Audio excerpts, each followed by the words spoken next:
And then we'll get started with some introductions. Let's just go ahead and introduce the ECHO group. Dr. Ravi. Hi, my name is Kari Ravi. I'm a family practice and addiction medicine physician here at NACC and been here since about 2012. Thank you for coming. And Nikki? I'm Nikki Jardina. I'm the syndemic nursing supervisor at NACC and part of this ECHO team. Thank you. And I'm Lindsay Kinkuni. I'm the harm reduction supervisor at NACC. I've been here about 3 years and also facilitate this Midwest Tribal ECHO. I will go ahead and share my screen and we'll start with some announcements and then we will move on to our wonderful presentation for today.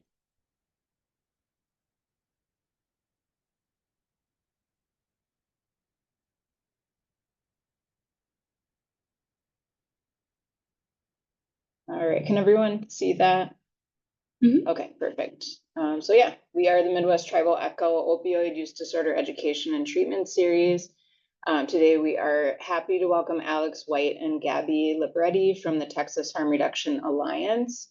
They will give a presentation on Nothing About Us Without Us, Building Workplaces by and for people who use drugs. A little bit about NACC if you're not familiar. So we're the Native American Community Clinic. We were established in 2003. We're an FQHC that's located in the heart of the urban indigenous community in South Minneapolis. We have our website down at the bottom if you're interested in learning more about us, but listed here are all of the services that we provide. This is a list of current positions that are open at NACC. We like to let folks know what is available currently, and we have the website listed again at the bottom, so feel free to go on the job section and you can read more about these positions. Just some session guidelines again, so no protected health information. If you could keep yourself muted if you're not speaking, but we do love to see your faces if you're willing to turn your cameras on. It does help us if you can put your name, organization, email in the chat so that I can send out information after the session. And then we always invite you to make comments, ask questions in the chat, and then we can have some time at the end to address those questions or comments. This is a list of just some other resources, other ECHO resources that we recommend that cover similar topics on opioid use disorder. And then some announcements. So we meet the first and third Wednesday of every month from noon to 1 p.m. Central Time. Our upcoming next session will be November 5th, and we have Lucy from Indigenous Peoples Task Force joining us to talk about some of their updates. That's a partner organization that's close by.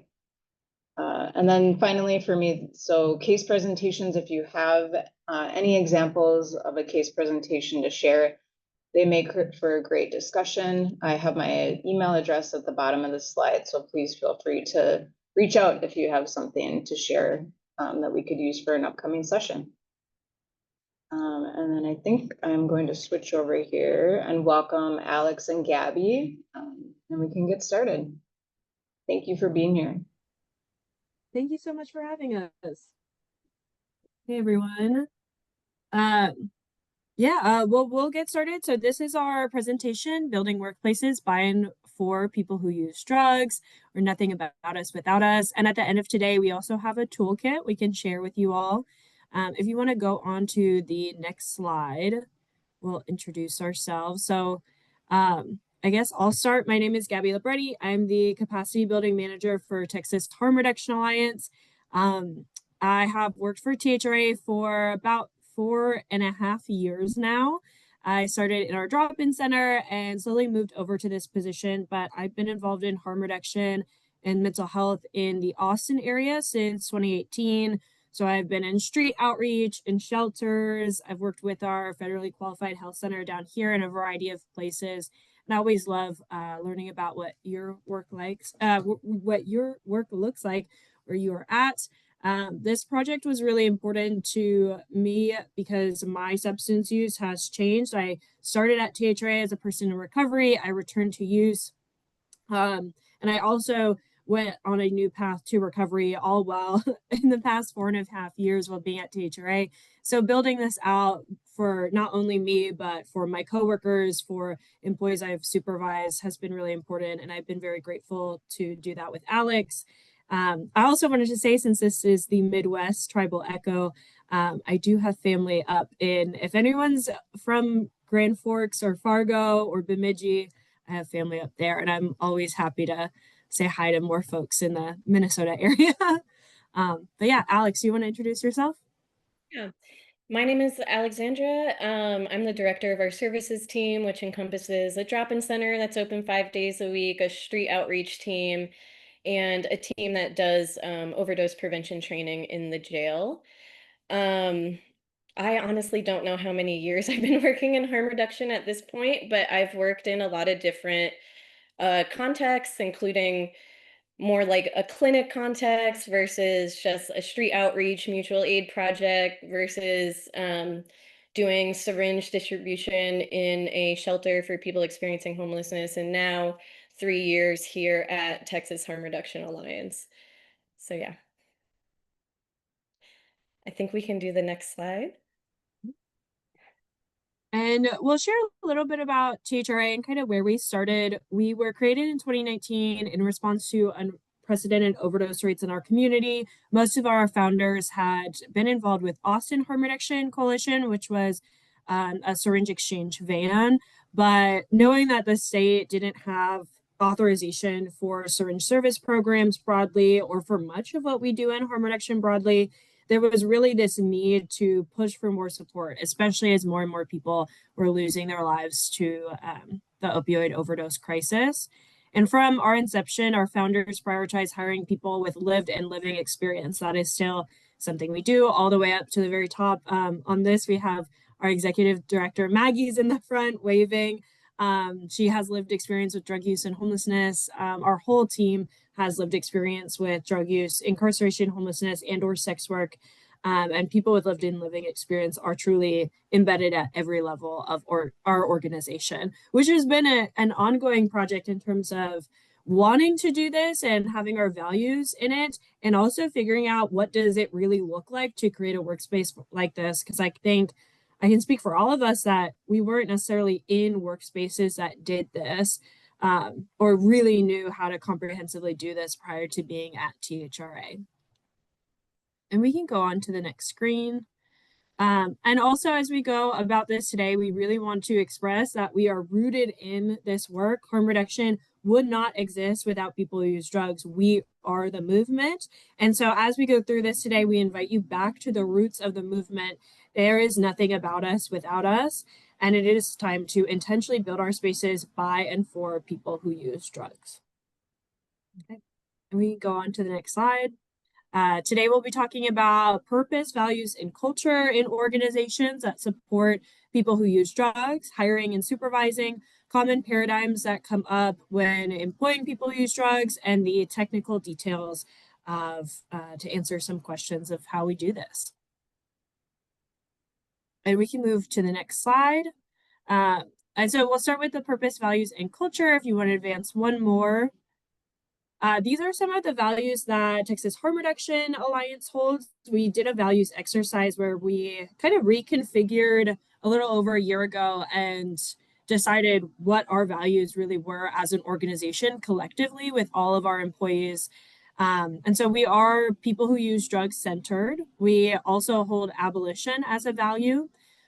We value community, sustainability, the sustainability of our organization at large too, inclusivity, and joy as well. And so being people who use drugs centered, doing this project was also important to really make sure we held that dear. And again, creating a workspace that could sustain employing people who use drugs, that could center people who use drugs at all levels of the organization, from our participants all the way up through our volunteers to our staff.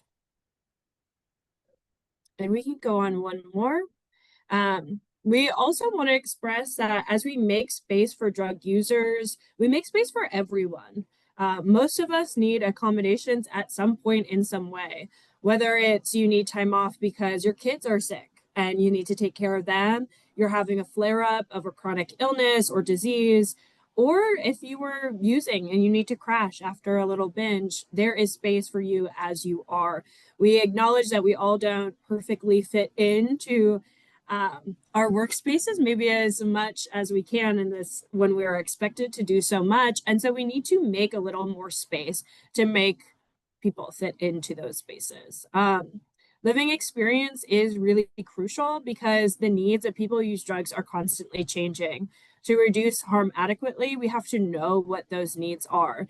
That makes our connection to the community more authentic and more alive. The needs of someone who used Oxycontin versus used heroin versus used fentanyl versus using fentanyl with xylazine or metonidine, right? These are all going to look slightly different. And so living and not just lived experience, make sure that relationship to the community is alive and continues to inform what we do.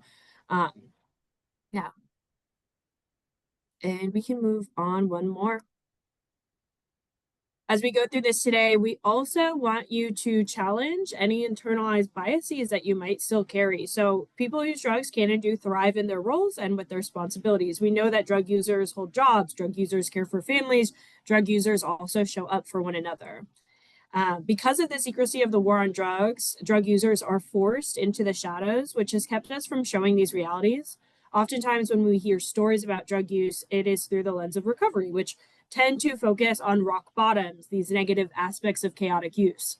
Drug users can and absolutely do excel in their roles as long as they are given the opportunity and support to do so. So we also want you to challenge that today. And we'll go into hiring and supervising. This is another photo of a couple of our team members in our drop-in center. And we can go on to the next slide. So informed consent when hiring. When THRA does hiring, we discuss the culture for people who use drugs during the interview. So from the very start, we set expectations that THRA is a workspace in which some people are in recovery, some people are actively using substances. We have many people in recovery that also still use certain substances. And we want people to be aware of that, especially knowing that there are people who come into THRA from very abstinence-based recovery backgrounds. And so that tends to be more unusual and certainly different. We really want to set the tone for what we expect. We assess willingness to be in an environment that does not focus on abstinence-based recovery. We discuss self-care practices and community care practices. We provide clear role expectations, and we have an in-depth orientation that includes expectations, policy, boundaries, and set the tone. And then when we are supervising employees, we allow for privacy. So we encourage a culture in which people can safely be open, but also be as private as they need to, knowing that it's not necessarily the most natural to want to always talk about your drug use at work, but we also have a unique work environment where people are able to talk about their drug use, what it's looked like in the past, what it looks like today, and so on. We want people to be able to have those casual conversations. As in other workspaces, people would talk about what it's like to go to the bar and get a drink after work. People who use drugs should be able to talk about what it's like to do drugs after work, right? We want to give opportunities for people who use drugs to pursue professional development, encourage opportunities for things like user union meetings, events, conferences, public speaking. We do a lot of advocacy at our city. So being able to speak to the city council, or in November, our workplace all applied for scholarships to go to the Drug Policy Alliance conference. So that's going to be another opportunity that everyone in the organization is get to take part in. We also want to, whenever there is any sort of issue that arises, we focus on behavior, not on drug use, continue to provide clear expectations and also clear communication. So knowing that, you know, workers can communicate with each other with what not just role expectations are, but also expectations for getting together in a workplace, knowing that some people may have certain triggers that they have to manage, other people may be actively engaged in use, and how to stay safe and manage those situations. People can communicate their needs as they arise and decide what they are, in the same way that if I have a coworker who smokes while they drive, my coworker communicates to me, am I okay if she rolls down the window and smokes a cigarette, versus her needing to take a cigarette break outside if I wasn't okay with it, and things like that. People can communicate around use as well. And we use performance tools for regular supervision, addressing problems, and goal setting. And we always really want to encourage people to set those goals and see how they want to grow within the organization and learn more. And now we're going to go into some common paradigms. And Alex, you want to take it away? Yes, so we have released a toolkit that really goes into more nitty-gritty around every domain of employment and how we operate in each of these domains in order to support our staff who use drugs, but also support the sustainability of the org at large. But something that is really important to name is the role of culture. And so we want to talk about sort of the dominant paradigms, that we grew up with, the biases that Gabby was talking about that inform how we treat drug users in the workplace. And then also talk about some of the reactionary paradigms that we see in harm reduction spaces, um, that are reacting to that, but also causing harm, right? So next slide, please. So these are the dominant paradigms that we see come up time and time again. So one is the drug war mentality, which ultimately comes down to an ingrained belief that we're taught, which is that people who use drugs cannot do their jobs well. So how does the drug war mentality comes up? It comes up around surveillance and punishment. So surveillance could be gossiping about other people, speculating about their drug use, speculating about whether it's their drug use that is related to performance issues, a lack of privacy, in extreme cases. Hopefully not in harm reduction spaces, people are doing, urine analysis of their employees. They have policies where they can search their staff, these types of things. And then punishment would, of course, be, someone being fired because it's found out that they use drugs. But it can also be that we are, like Gabby was saying, we are very using these redemption stories of recovery a lot. And so a lot of times people with lived experience, if they're considered worthwhile to keep around, it's only in the context of them agreeing to get treatment, And this can create hiding, lies. This can increase overdose risk, of course, and also increases social isolation and exclusion from the work community. The other thing that comes up, which we're all living under, is jobs under capitalism, right? Our work is tied to our worth. In harm reduction, it can be tied to our identity, as well as our trauma. In all jobs, our experience is being monetized, but in the case of harm reduction, it's our lived experience and our trauma that is being monetized. It can also be very complex when staff are reliant on their jobs here in order to maintain their livelihood. This is what creates pressure for people to not be open about their drug use or about really any struggle that they might be experiencing. With this, we see sort of like a paradox, which is that in harm reduction, we're always talking about the community, leaving no one behind, this type of thing. And yet jobs are very much conditional relationships, right? Um, People have to be able to do a certain amount of work at a certain level to continue there. And this creates a contradiction that I think people in harm reduction are often struggling to resolve. Um, Next slide, please.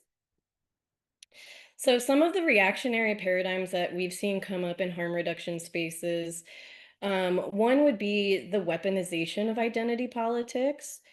To be clear, at THRA, we only hire people with lived experience. So we are engaging in an identity politics because we believe that our community are the best people to be doing this work, right?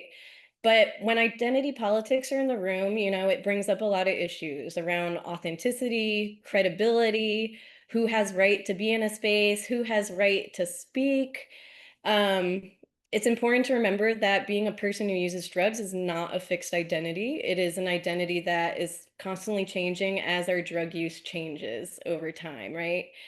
And in that, some people might feel more comfortable in their right to owning this identity, which could be based on other privileges that they have. or based on their overall exposure to harm reduction networks in general.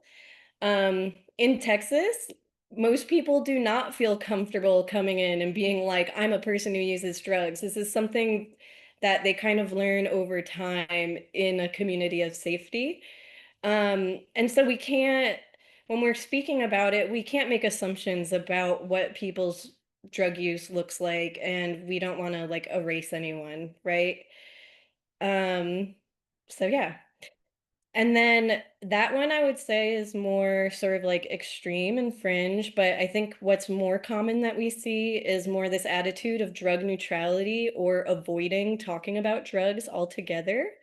So the idea is that drug use is allowed, but we're kind of doing like a don't ask, don't tell thing. Um, and that also creates a context where people use drugs are still not talking about drug use, but we're also not giving care to people who are isolated and maybe need, you know, some solidarity in what's going on. Um, so then what happens is supervisors might avoid holding people accountable if they know that that person uses drugs, but also we might be avoiding asking someone how they're doing in their life or with their use because we don't want to touch the subject, right? Next slide.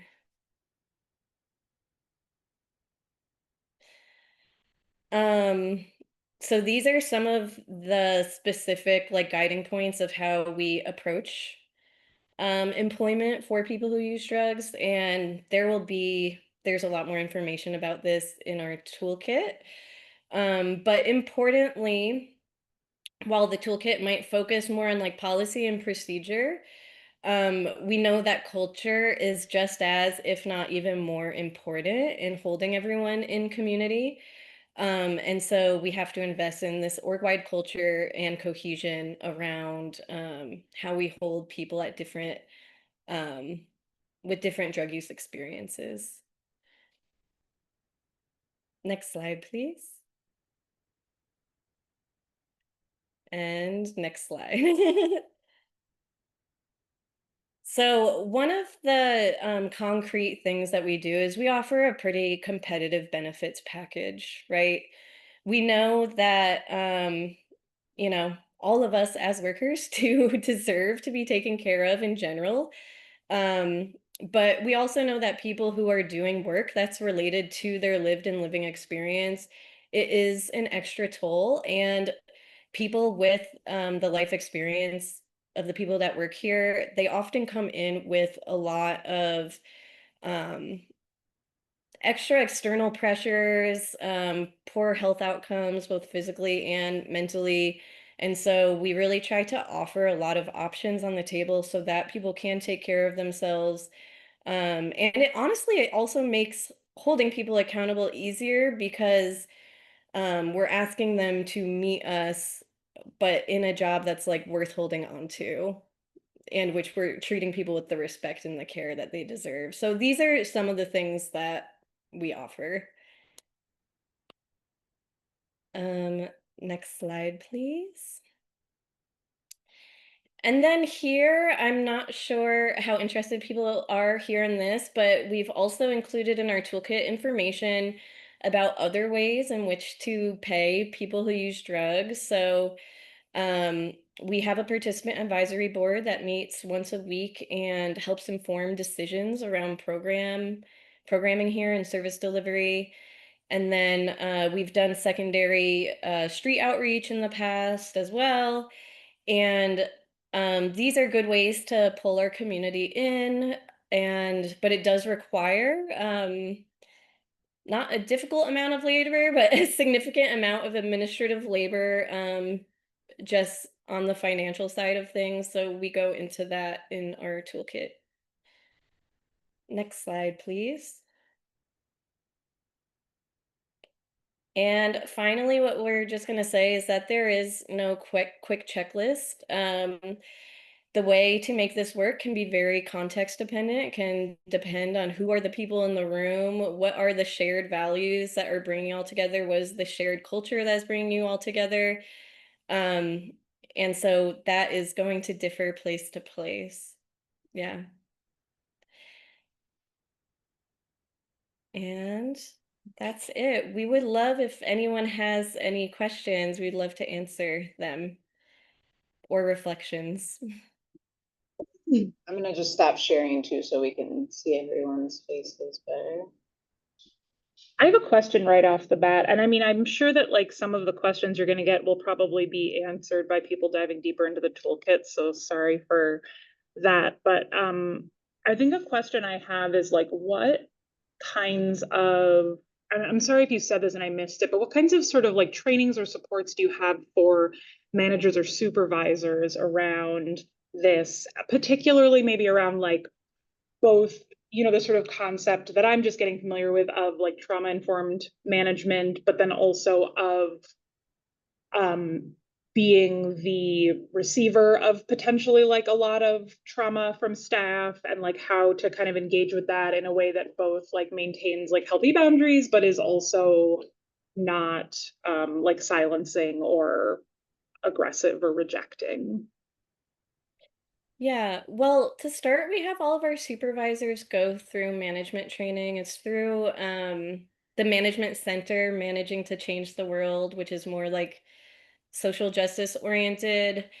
Um, so that's one thing that we do, but we also do a lot of oversight over our managers because a lot of people have never been a manager before, or their framework for being a manager might be different than the culture that we're trying to build here. So um, I play like a really like present part of that learning experience.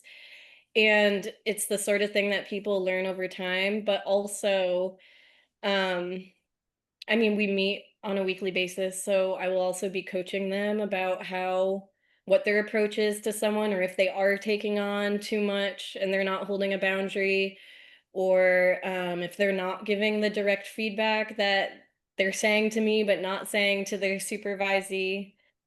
So yeah. Thanks. Yeah. I was going to add on, we work very collaboratively, and I think like this is a much more collaborative workspace than any of the ones I had been in prior, but it really helps because we are stronger together. And like I mentioned at the beginning, I think it's different to navigate, do it like creating kind of a radical and accepting workspace. And so we have to stick close together to be able to do that and not just replicate what we've seen before that maybe isn't going to serve the people that we're supervising as well.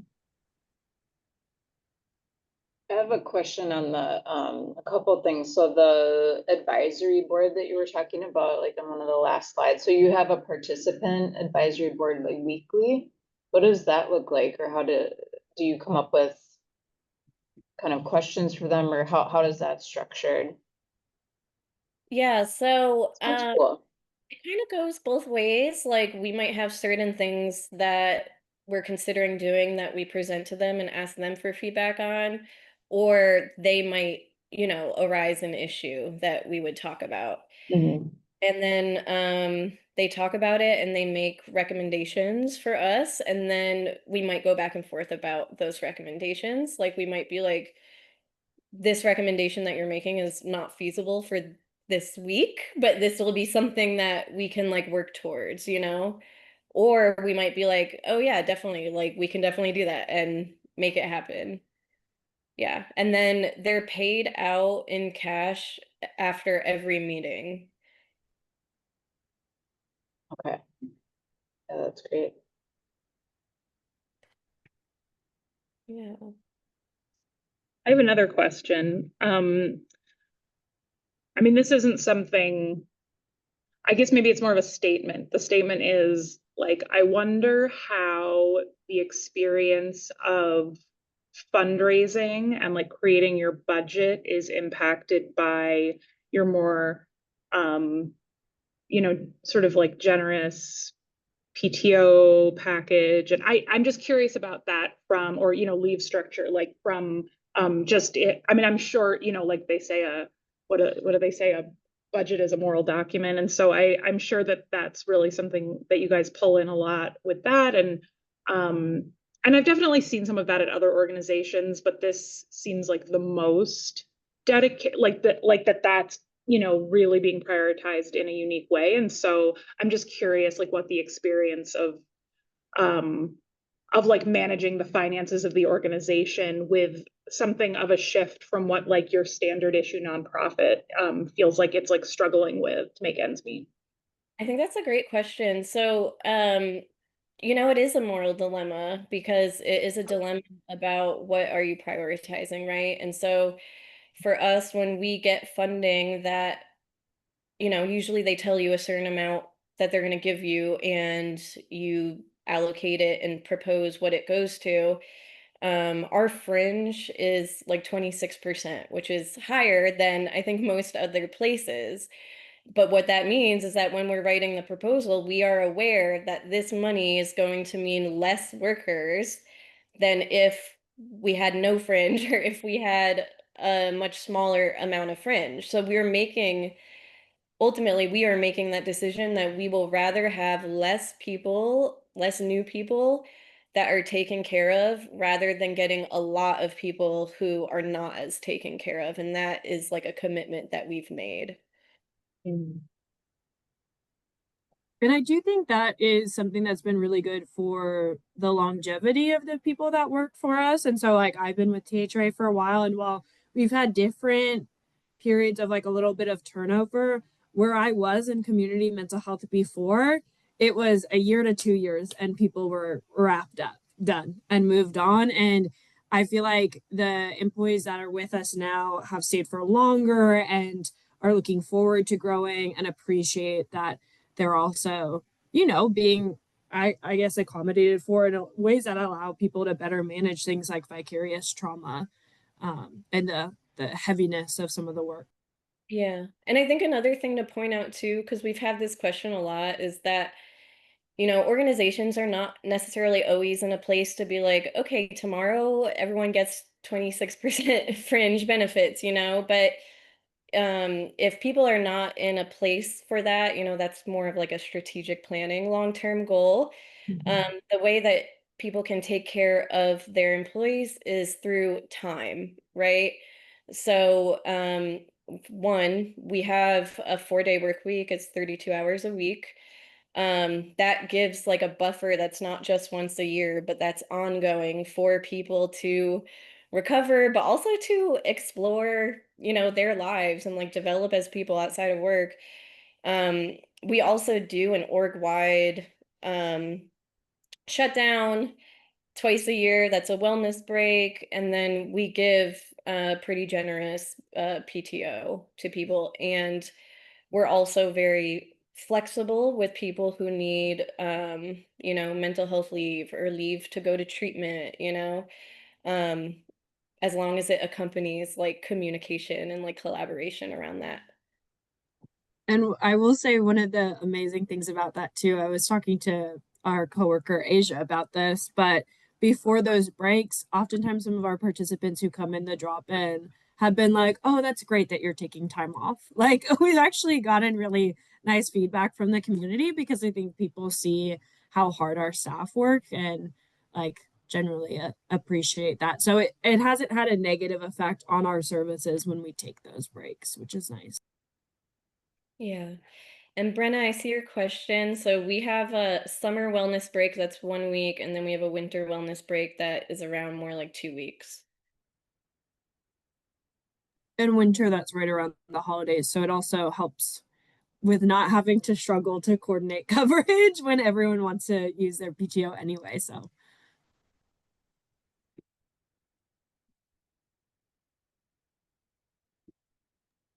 I'm sorry, I don't think I have the toolkit. Would you be able to share that so I could send that out to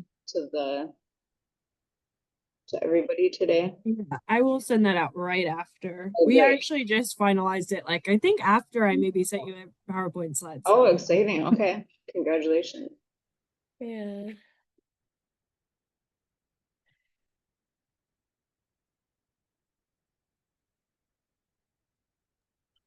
I have a question, just, what does your street outreach look like, or what's the kind of, what does it look like down there from week to week? Are you doing that weekly? Are there encampments that you're going to? Are you, Yeah, just curious how it compares to here? So we're in an urban area, so our outreach team goes out 4 days a week. Every day we go to around 2 or sometimes 3 stops. Um, we used to mostly go to homeless encampments, but there's been a lot of displacement of our people. So a lot of the places we're going to are more like public parks where people hang out, or um, outside of service provider buildings where a lot of our people are. mhm. Yeah. Yeah, we have public stops. So if you go on our website, Monday through Thursday, we have one stop a day where we're there for an hour and that's published. And so people are usually around those areas, but can also meet us up there. And then we'll kind of bounce around to other encampments and places like that afterwards. I saw Julie asks, how do you share this with your clients and patients to support them during the wellness breaks? We always let people know a week, well, really kind of 2 weeks in advance. We try to get extra supplies for that time period. We also have a couple other harm reduction programs in the city in which we live. And some are smaller, like mutual aid groups. And then we have one kind of larger program. So we'll get their holiday schedule and share that with our folks. But usually we can set people up with enough supplies and enough planning in advance that people can manage for that 1 week or 2 weeks that we're closed.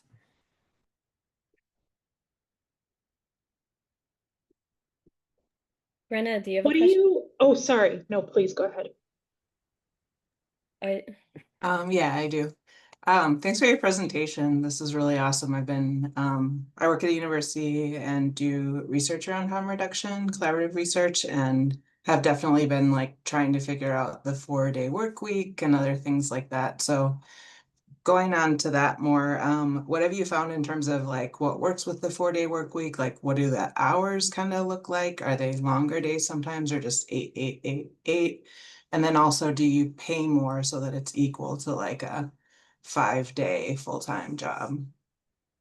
yeah, so we actually started with a 40-hour work week, and then we pulled back to a 4-day work week because of the burnout that was people on the team were experiencing, and we did not decrease the pay. So everyone's getting the same pay, and it's just 8-hour days. And Yeah. people are salaried as well. So since it's not an hourly pay, that's how we're adjusting for that. Yeah. You.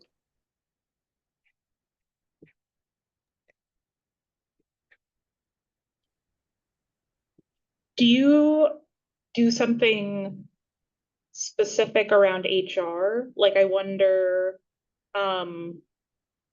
what and I don't know how big you are if you said that, like how many, I guess I'm curious how many staff you have, and then also, yeah, what your thoughts on or approach to HR is. So we have 17 staff, and we don't have a formal HR department.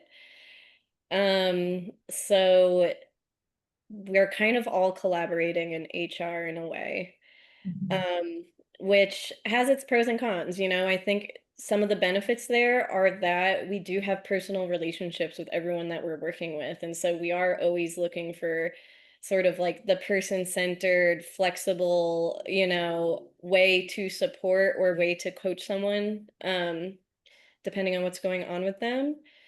Um, at the same time, the cons of that is that it can be extremely painful, and to be doing that work, especially if things are not going well, and we're not seeing improvement.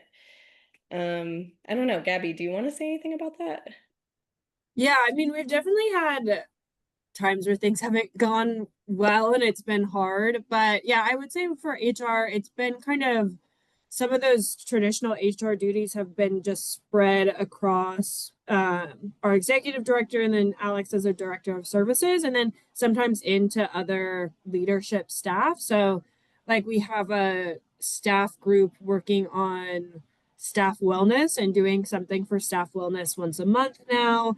And so I guess that would be like more maybe traditionally HR that's kind of been deferred. So we definitely, as a small organization, I think people do take on a lot of responsibility, which can be good for professional development, for learning how to do different things and for collaborating closely. But it can also be taxing on people. So making sure that people are treated fairly, have enough time for their responsibilities, have enough time off, and are appreciated is also key. Yeah. And then It's- oh, sorry, go ahead. Oh, I was just gonna say it's pretty rare that like if someone is having a performance issue or if someone is having a struggle outside of work that's affecting how they show up at work, that it's just between that person and the supervisor.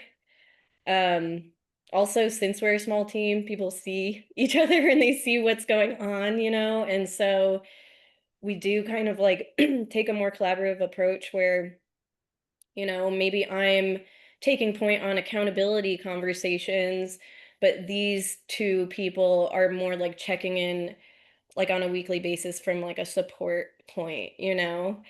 Um, it's only like if something egregious happens that there's sort of like the shroud of secrecy that you see a lot with HR departments. And when that happens, like, yeah, people on the team are really freaked out, you know? But yeah, sometimes you have to take that approach if it's like very sensitive, you know? What were you gonna say, Nikki? Oh, you kind of answered it already. I think that was great. Thank you. I think did someone in the comments put a question? Yeah, it looks like there's another question in the chat. Oh, We go have ahead. I see Julie said we have a staff well-being committee and would like more ideas to offer for staff wellness. So what are some of the things we've offered? I will say, Julie, not to disappoint, but we've only had like 2 wellness days and I actually wasn't able to attend one of them. But I am now on the wellness committee, so more ideas coming soon. The last time we met, we did like a lunch. We had pizza together and we talked about burnout and managing, kind of understanding burnout, understanding compassion fatigue, and how to manage. I'm kind of hoping that going forward, um, we kind of do it at the very end of the workday, like once a month. I'm hoping we can have some different activities people can engage in, but we're still kind of figuring out how to offer staff wellness for sure. Yeah, we also have an acupuncture clinic that comes here and does services for participants once a week, and our staff are able to do acupuncture if they want. But I think a good person to talk to would be the people from this SSP in Puerto Rico called, I think, Punto La Montaña, because I know that they, on a monthly basis, do a staff wellness day. And what they do is they bring in different, like, healing practitioners. Sometimes they might be students at some type of healing arts school, and they'll bring them in and have, like, offer it to the whole staff every month. And it will change, like, what it is. So I think that's an idea worth exploring.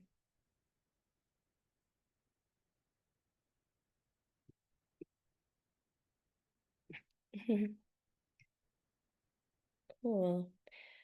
Well, are there any other questions for us?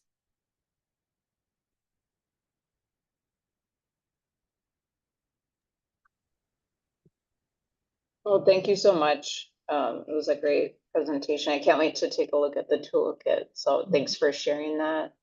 Yeah, and thank you everyone for being here. Appreciate you all. Yeah, I'll make sure I'll get the toolkit sent out. Is it okay to share the slides from today's presentation as well? Yeah. Okay. No, please, anyone, like if you're ever struggling, you know, with a org-wide dilemma or with like a specific dilemma around an employee who uses drugs or something like that, please reach out. Like we're always willing to be an ear for you. And This is such a labor of love, and we love to do it, and we have to be creative, and we also need to lean on each other in order to figure this out together, right? So please feel free to reach out to us. All right, thanks so Thank you. much. Yes, thank you. Everyone have a great day. Next session is November 5th. Hopefully you'll come back and join us. Thank you. Thank you. Bye. Bye.